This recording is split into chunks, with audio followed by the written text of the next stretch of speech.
vai formar um quarteto aqui. A Débora Bergamasco, claro, vai se juntar a gente, o Naka vai continuar com a gente aqui, para a gente seguir falando de algumas questões econômicas e repercutir a decisão do Copom de ontem, que acabou com a trajetória de queda dos juros e manteve a taxa Selic em 10,5% ao ano, interrompendo um ciclo de cortes depois de praticamente um ano. E quem vai nos ajudar a entender os efeitos, o impacto dessa manutenção dos juros na economia brasileira e, claro, todo o contexto fiscal e macroeconômico que envolve essa decisão, vai se juntar a nós o economista-chefe da Warren Investimentos, Felipe Salto. Felipe, sempre um prazer te ter aqui na CNN para nos ajudar a entender as decisões do mundo da economia. E, claro, vou abrir aqui a nossa conversa te perguntando sobre esta manutenção da taxa de Selic, o quanto que ela, do ponto de vista do Banco Central, é um mecanismo importante para conseguir manter a inflação dentro da meta, mas quais as consequências que tem para a atividade econômica e como que a questão fiscal se insere nessa decisão do Copom no seu olhar, na sua análise. Bem-vindo mais uma vez, boa tarde. Boa tarde, Yuri, Nakagawa e Débora, um prazer estar aqui com vocês. Você falou que é um quarteto, né? Mas estavam falando de jogos, então eu lembrei daquele grupo que tinha nos anos 50, chamava 4 Ases e um Coringa. Mas tá faltando um para dar 5, né? O Felipe Salto, Felipe, deixa eu contar uma indiscrição então. Talvez muita gente não saiba, mas o Felipe é um exímio pianista e sabe tudo de música. Não, exagero seu, mas obrigado. Mas olha, deixa eu lhe dizer. Eu penso que essa decisão do Banco Central foi acertada, porque, primeiro, o mercado inteiro esperava uma decisão unânime, salvo algumas exceções, né? Mas quase todo mundo esperava que seria uma decisão unânime pela manutenção. Não significa que ele não possa voltar a reduzir a taxa de juros quando algumas incertezas se dissiparem, se é que elas vão se dissipar. Tem 2 eixos importantes que precisam ser levados em conta, né? 3, aliás. O primeiro é a questão externa, e principalmente Estados Unidos, quando e se ele vai começar a reduzir a taxa de juros lá fora. E se ele começar a reduzir, o Federal Reserve, que é o Banco Central americano, então isso ajuda para nós, porque fica menos atraente levar os dólares para lá e fica mais atraente trazer para cá, mesmo com um juro um pouco menor. A outra questão é a interna, né? A questão fiscal. Então, esse desafio de apresentar um pacote de cortes de gastos, de fazer o chamado contingenciamento para cumprir a meta fiscal. E o terceiro, que é olhar as expectativas de inflação. E, aparentemente, nós estamos com as expectativas de inflação relativamente controladas. Então, eu acho que o Banco Central fez bem, foi cauteloso.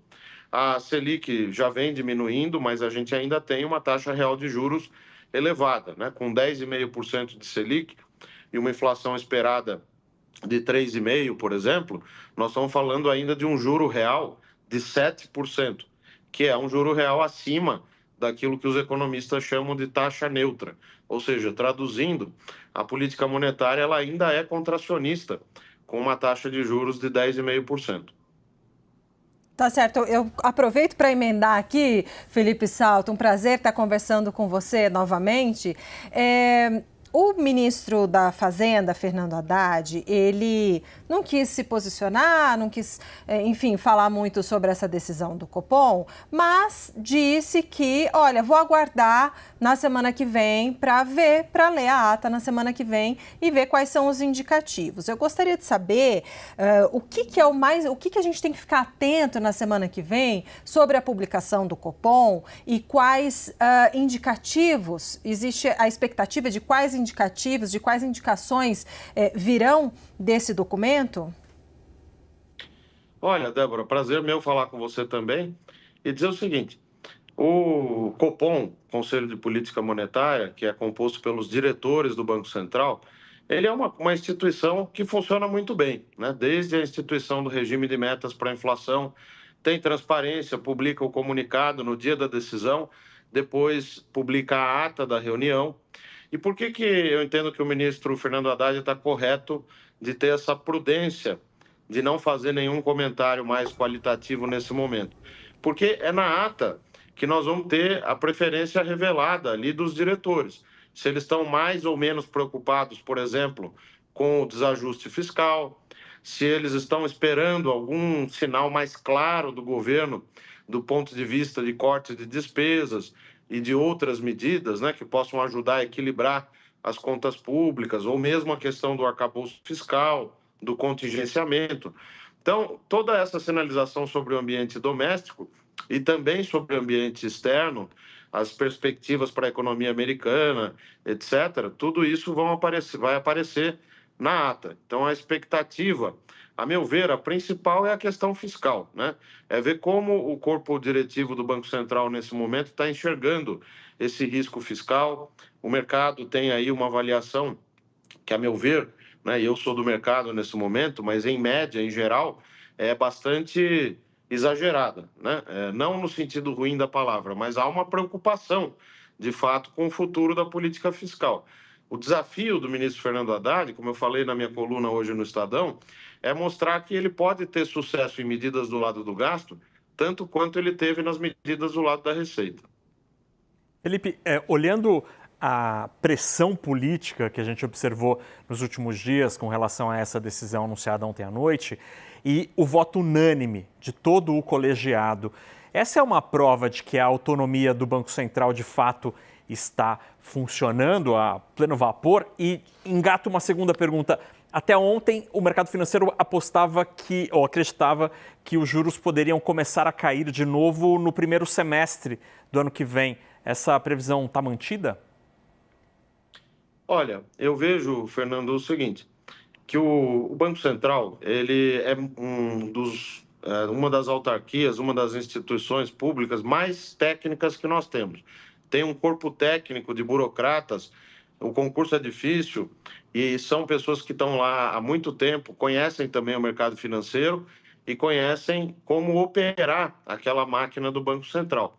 Então, os diretores, obviamente, que eles têm o poder derivado da indicação do próprio presidente da República e da lei aprovada no Congresso, que é a lei da independência do Banco Central, mas é muito difícil imaginar hoje, a meu ver, um cavalo de pau no Banco Central, porque os diretores estão sujeitos ao mercado, estão sujeitos às forças políticas, estão sujeitos à legislação e estão sujeitos ao seu próprio futuro, né? Ninguém vai tomar uma decisão, a meu ver, né, que seja tecnicamente não explicada ou fundamentada, porque isso prejudica depois a trajetória desse diretor, que vai ter que voltar para o mercado, que vai ter sua atuação no futuro. Então, eu entendo que o Banco Central, com essa decisão unânime, né, mostra, sim, que, independentemente de quem fez a indicação, você tem lá o presidente, o diretor-presidente, Roberto Campos Neto, gosto dele, acho que faz um bom trabalho, inclusive, que tomou uma decisão igual a do Gabriel Galípolo, que é um diretor indicado pelo presidente Lula.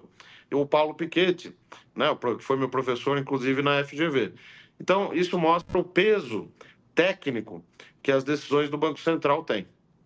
Certo. Nós conversamos agora com Felipe Salto, economista-chefe da Warren Investimentos. Felipe, mais uma vez, muito obrigada. E você sabe que a casa está sempre aberta para você, viu? Obrigada, até a próxima.